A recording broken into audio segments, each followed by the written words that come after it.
نحمده ونصلي ونسلم على رسوله الكريم اما بعد فاعوذ بالله من الشيطان الرجيم بسم الله الرحمن الرحيم وعن ابي هريرة قال رسول الله صلى الله عليه وسلم ان الله تعالى قال من عادى لي وليا فقد آذنته بالحرب وما تقرب إلي عبدي بشيء أحب إلي مما افترضته عليه وما يزال عبدي يتقرب إلي بالنوافل حتى أحببته فإذا أحببته فكنت سمعه الذي يسمع به وبصره الذي يبصر به ويده التي يبطش بها ورجله التي يمشي بها وإن سألني لأعطينه ولئن استعاذني لأعيذنه وترددت عن شيء أنا فاعله ترددي عن نفس المؤمن يكره الموت وأنا أكره مساءته ولا بد له منه رواه البخاری۔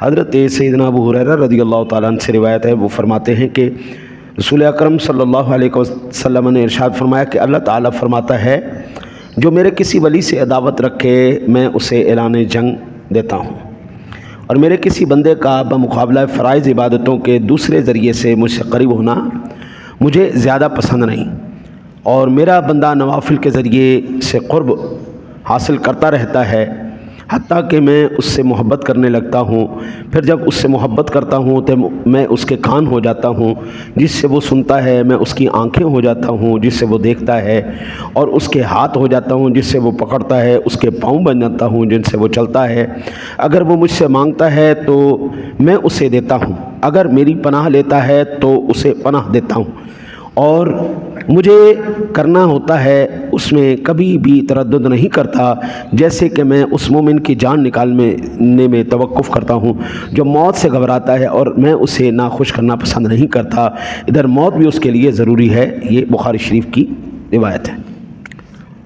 اس حدیث پاک کے ابتدائی حصے پر میں کلام کر چکا ہوں، اب اس مقام پر کہ فَإِذَا أَحْبَبْتُ فَكُنْتُ سَمْعَهُ الَّذِي يَسْمَعُ بِهِ وَبَصَرَهُ الَّذِي يُبْصِرُ بِهِ، یہاں تک کہ میں اس کے ہاتھ بن جاتا ہوں، میں اس کے کان بن جاتا ہوں، میں اس کے پیر بن جاتا ہوں۔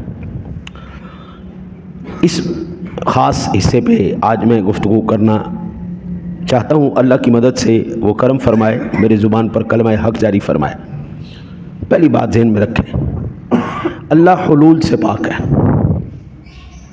پانی میں نمک ڈالتے ہلاتے تو نمک کیا ہوا؟ پانی میں حل ہو گیا، اس کو حلول کہتے۔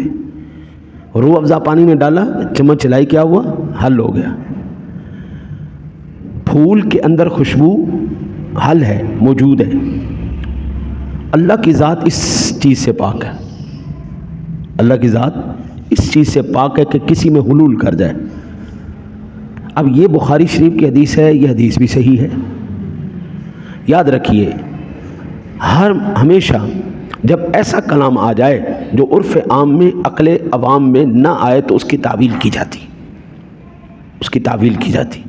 حتم المقدور اس کلام کو اس کے معنی پر ہی قائم رکھا جاتا ہے، لیکن اگر فساد کا خدشہ ہو تو پھر اب اس کی تعویل کی جائے گی، ٹھیک ہے نہیں؟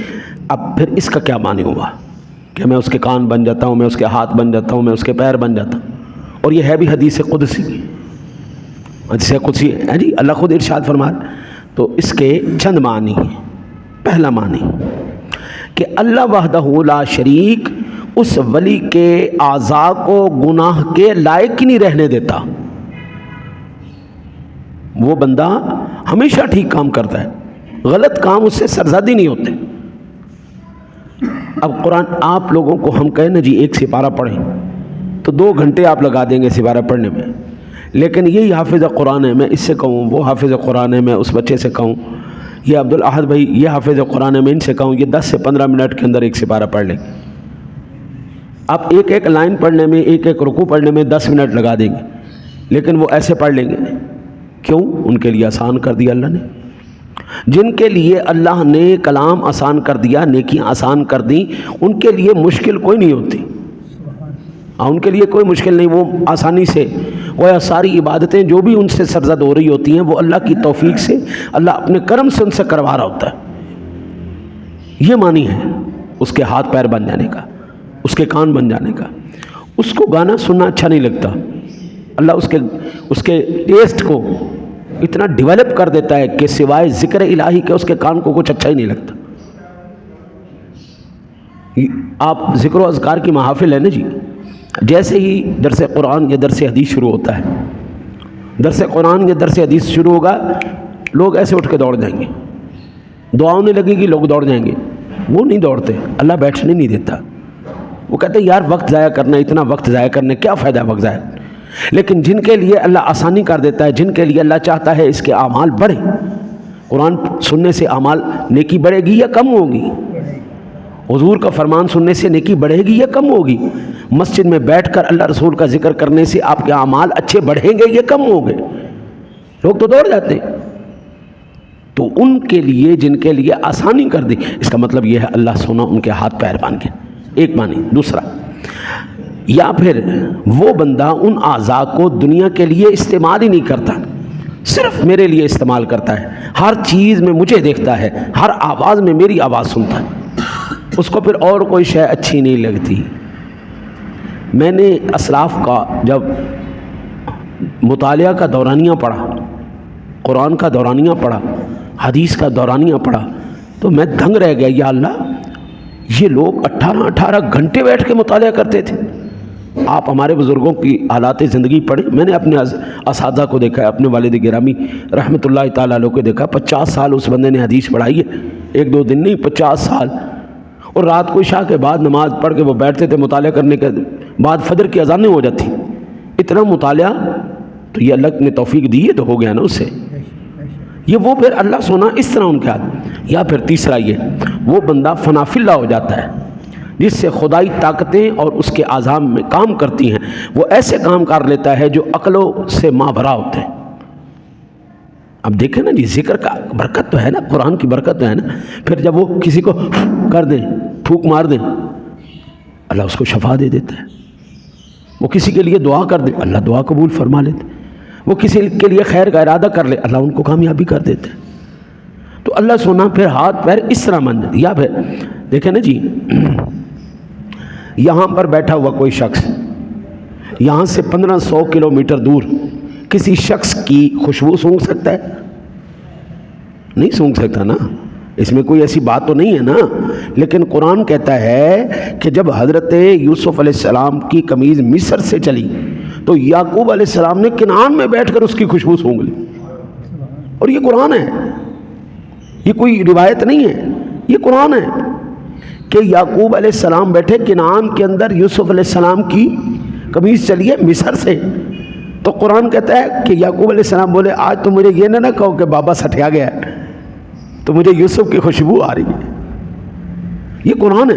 اب اتنی تیز ناک کہاں سے آ گئی بھئی؟ 1500 کلومیٹر دور ایک بندے کی خوشبو سونگھ رہا ہے ایک بندہ۔ اب اگر ہم سلیمان علیہ السلام علیہ نبینا علیہ السلام کا ذکر کریں تو قرآن پاک کے اندر آتا ہے سلیمان علیہ السلام کا لشکر اوپر سے گزر رہا ہے، نیچے سے قالت نملۃ یا ایھا النمل ادخلوا فی مساکن، ایک چونٹی نے تقریر کی اپنی رعایا سے، اور سلیمان علیہ السلام نے 3 میل دور اونچا چونٹی کی تقریر کو سماعت فرما لیا۔